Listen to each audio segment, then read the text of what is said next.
Hello everyone! Today we have lecture on acid, bases and the pH scale. Let's start by reviewing what you already know about acids and bases. I am sure most of you know that acids taste sour. You have likely tasted lemons and limes, which are good examples. Some of you might also know that acids can react with metals to produce hydrogen gas. Now, many of you might have experienced getting shampoo in your mouth. Bitter, right? That's because shampoo is a base. Bases tends to taste bitter and feel slippery to touch. We can say that bases feel soapy. What you might not know yet is what causes the sour taste in the acidic foods like lemon and limes. The sourness comes from the presence of protons, also known as hydrogen ions, which affect your taste buds. That's why acids taste sour. Bases, on the other hand, taste bitter due to the presence of hydroxide ions. Hydroxide ions also interact with your taste buds, triggering the bitter sensation. Here is a view of what taste buds look like, but for today we are focusing on the chemistry, so we will revisit taste buds in the future lecture. Let's move on to the defining acids. An acid is a substance that yields hydrogen ions, protons, when dissolved in water. Here you can see some chemical equations showing how acids dissociate in water into cations, protons, and anions. For example, hydrochloric acid, commonly known as stomach acid, dissociates in water into a proton and a chloride ion. Sulfuric acid dissociates into two protons and a hydrogen sulfate ion,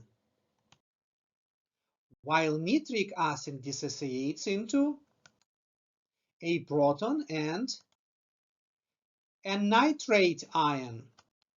Chloric acid dissociates in water to form a hydrogen ion and a chlorate ion. Now let's take a look at some specific acids. Hydrochloric acid plays a crucial role in digestion by supplying protons, which activate pepsinogen, the precursor to pepsin, an enzyme that digests proteins. Pepsinogen is secreted by chief cells in your stomach's gastric glands. Contrary to what some may think, food digestion in the stomach only involves proteins, while carbohydrates and fats are digested later in the small intestine.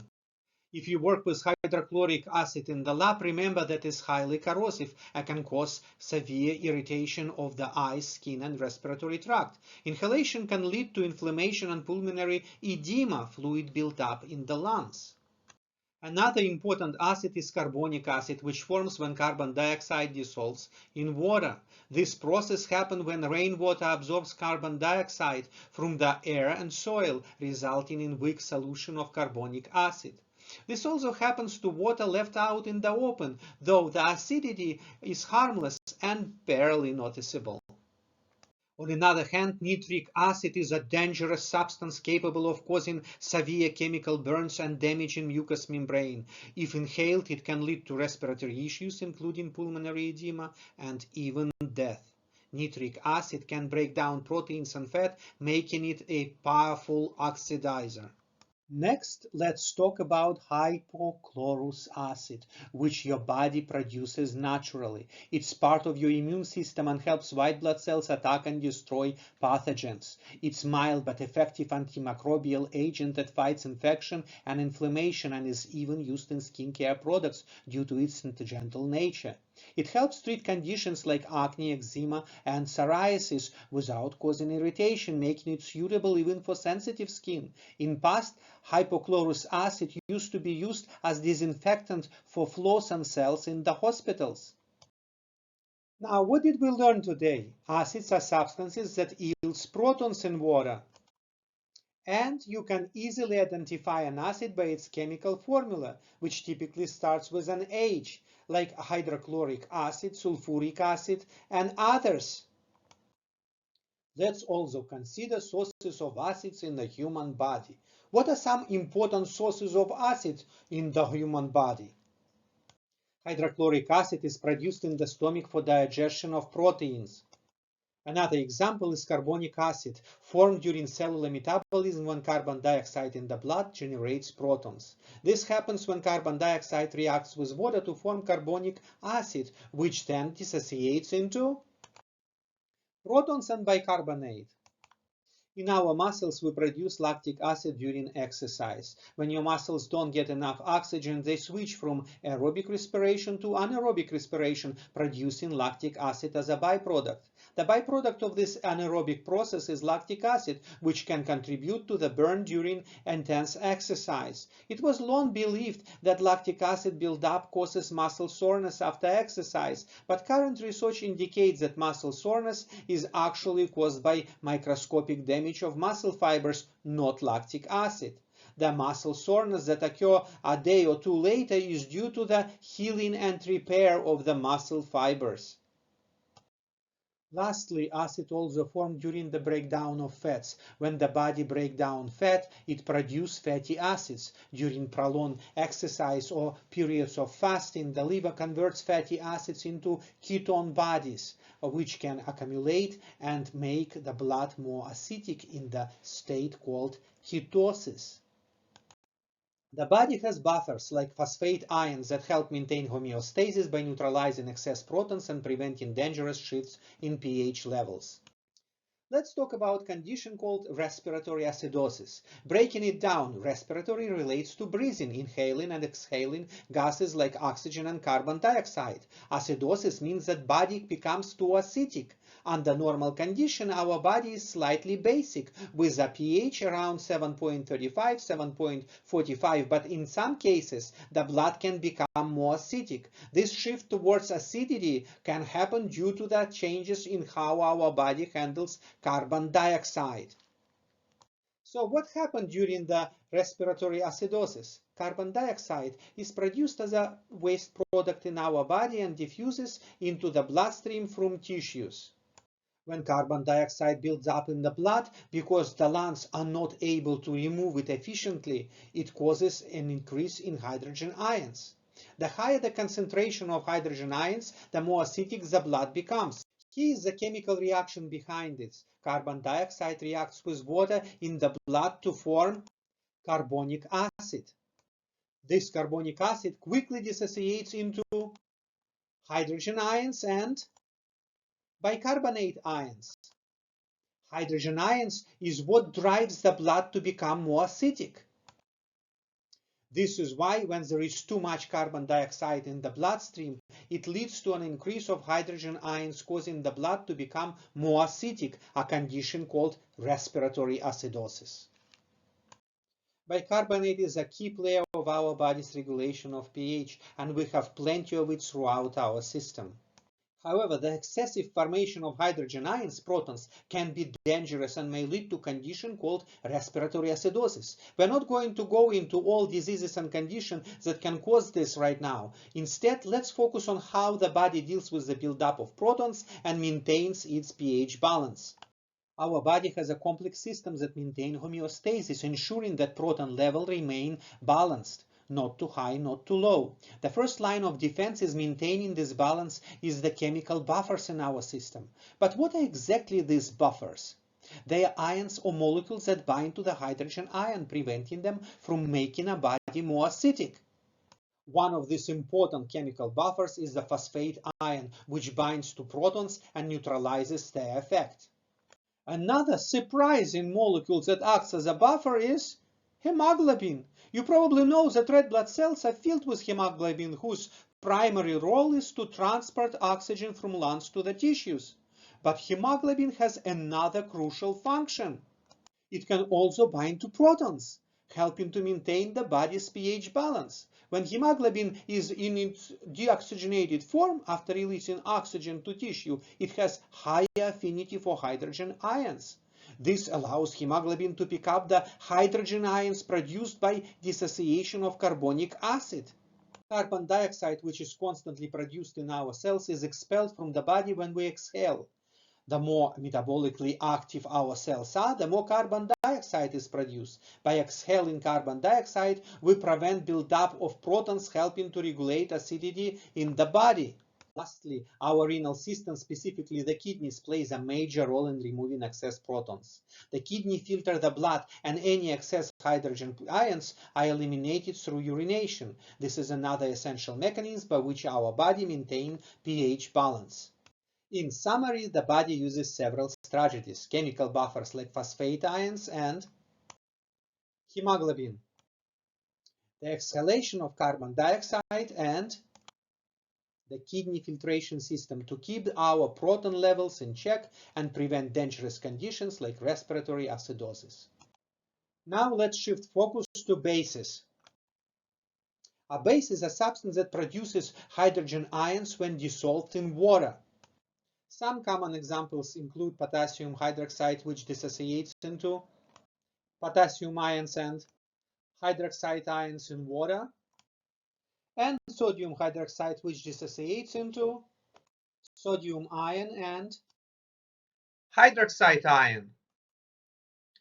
Calcium hydroxide also dissociates into calcium ion and 2-hydroxide ions.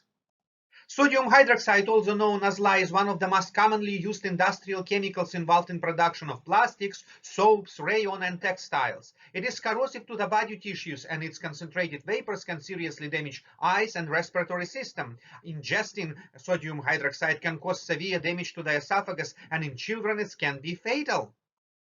In household products, sodium hydroxide is commonly found in oven cleaners where it breaks down grease. Potassium hydroxide is another base used in making soaps and as an electrolyte in alkaline batteries. It is also used in electroplating, lithography, and paint removers. Liquid drain cleaners often contain 25 to 36% of potassium hydroxide. Barium hydroxide is a base used in chemistry labs. Another example of a base is magnesium hydroxide, commonly known as milk of magnesia. It is used as an antacid to neutralize stomach acid and also serve as a laxative. The chemical reaction between magnesium hydroxide and hydrochloric acid in the stomach neutralizes excess acidity, forming magnesium chloride and water. When identifying a base by its chemical formula, look at the presence of hydroxide group, OH. If you see OH in the formula, you can be certain it is a base. There is one exception to the rule: ammonia. Chemical formula NH3. As you see, ammonia does not contain the hydroxide group in its formula, but when it dissolves in water, it reacts to form ammonium and hydroxide ions, making it a base. Now let's discuss respiratory alkalosis. This condition occurs when there is a decrease in carbon dioxide levels in the body, often due to hyperventilation, rapid breathing, which can be triggered by anxiety or panic. Hyperventilation reduces the concentration of carbon dioxide, leading to a reduction in protons and an increase in pH, making the body more alkaline. To counteract hyperventilation, people often rebreathe into a paper bag, which helps increase carbon dioxide levels and restore pH balance. Now, what is one important base in the body and where is the majority of it found? One of the most important bases in the body is bicarbonate, which is primarily found in the intestines and produced by pancreas to neutralize stomach acid. Bicarbonate plays a key role in maintaining the acid-base balance in the body and is crucial for regulating pH. Although it does not contain the hydroxide group, bicarbonate is considered a basic salt because it gives a slightly basic pH when dissolved in water. So far we discussed acids and bases, but now we need to understand how acidic or how basic, also known as alkaline, a substance is. When we say basic, we're referring to an alkaline environment. To measure acidity and alkalinity, we use the pH scale, which was introduced in 1909 by Danish chemist Søren Sørensen. The pH scale is used to measure how acidic or basic an environment is. I have made the scale vertical here so you can better visualize the concentration of hydrogen ions compared to distilled water. The pH scale is logarithmic, and this is important to remember. It means that an increase or decrease by an integer value changes the concentration of hydrogen ions by factor 10. For example, a pH of 3 is 10 times more acidic than pH of 4. A pH of 3 is 100% more acidic than pH of 5. Similarly, a pH of 11 is 10 times more basic than the pH of 10. Now let's digest that information. Here's the pH scale again, this time horizontally for convenience. 7 is neutral on pH scale, but what does neutral mean? It means the concentration of hydrogen ions is equal to the concentration of hydroxide ions. Here is why. Not all water molecules exist as polar molecules. Some dissociate into hydrogen ions and hydroxide ions, which gives water a neutral pH of 7, because the concentration of hydrogen ions and hydroxide ions are equal. Now, moving to the left side of the scale, the environment becomes increasingly acidic. This means the concentration of hydrogen ions are greater than the concentration of hydroxide ions. Looking at the right side of the scale, we see the environment becoming increasingly basic or alkaline. This means the concentration of hydroxide ions increases while the concentration of hydrogen ions decreases. For example, a pH of 9 is less alkaline than a pH of 14, and a pH of 2 is more acidic than a pH of 6. Now let's take a look at real-world examples. Battery acid has pH of 0. Must-car batteries are lead-acid batteries, which contain sulfuric acid. This acid is highly corrosive. The sulfuric acid in batteries is far too concentrated to be safe for human contact. Exposure can cause chemical burns that may not appear immediately, but the symptoms include skin irritation, redness, and blackened or dead skin. This requires immediate medical attention. Soda has a pH of around 3, making it acidic, but the health risks associated with sugary beverages have more to do with the high sugar content than with the pH. Regular consumption of sugary drinks is linked to increased risks of tooth decay, heart disease, and metabolic disorders. Beer has a pH of about 4.2. While moderate beer intake has been associated with some health benefits like improved blood sugar control and reduced dementia risk, heavy drinking reverses these benefits and increases the risk of dependency. Coffee has a pH of 4.7. About 80% of US adults consume caffeine daily. As we discussed earlier, water has a neutral pH of 7 because some water molecules dissociate into hydrogen ions and hydroxide ions. Water is crucial for our body, making up 50 to 70% of our body weight. It helps eliminate waste, regulate body temperature, and lubricate joints. Dehydration can cause fatigue and impair normal bodily function, so it is important to stay hydrated. The National Academies of Sciences, Engineering and Medicine recommend an adequate daily fluid intake of 3.7 liters for men and 2.7 liters for women, including fluids from food and beverages. Most of the water in our body is found in the intracellular fluid compartments inside our cells. About 2/3 of all body water is found here.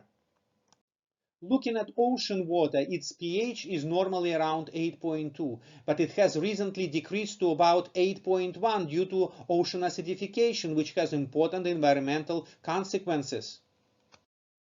Blood has a pH ranging from 7.35 to 7.45. When blood becomes too acidic, it leads to acidosis, while too much base causes alkalosis. These conditions indicate potential health problems and require medical evaluation. Let's briefly go over a few more examples. Baking soda has a pH of 9.2 and is used in cooking, cleaning, and even personal care products. Milk of magnesia has a pH of around 10.5 and is used as an antacid and laxative.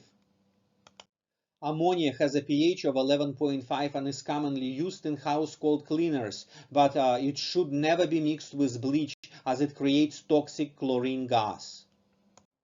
Household bleach has a pH of 13 and is used for cleaning and disinfecting, but it is highly caustic and can cause serious injuries if ingested or mishandled. Moving to biological systems, the stomach has a very acidic pH of around 1 due to the presence of gastric acid, while lysosomes, which help break down waste inside cells, have a pH of 4.5. Lastly, we review examples of pH levels in various fluids in human body. Skin has a slightly acidic pH of 5.5. Urine has a pH of around 6. Cytosol, the jelly-like fluid inside cells, has a slightly basic pH of 7.2. Cerebrospinal fluid, which cushions the brain and spinal cord, is slightly basic. Now let's check your comprehension of the material with a few questions. Why does a decrease in breathing rate lower pH? Because more carbon dioxide is retained, leading to acidosis. Why does an increase in breathing rate raise pH? Because more carbon dioxide is expelled, reducing acidosis. What condition arises when blood pH falls below 7.35? Acidosis. And one final question. What compound has a chemical formula starting with H but is not an acid? Water.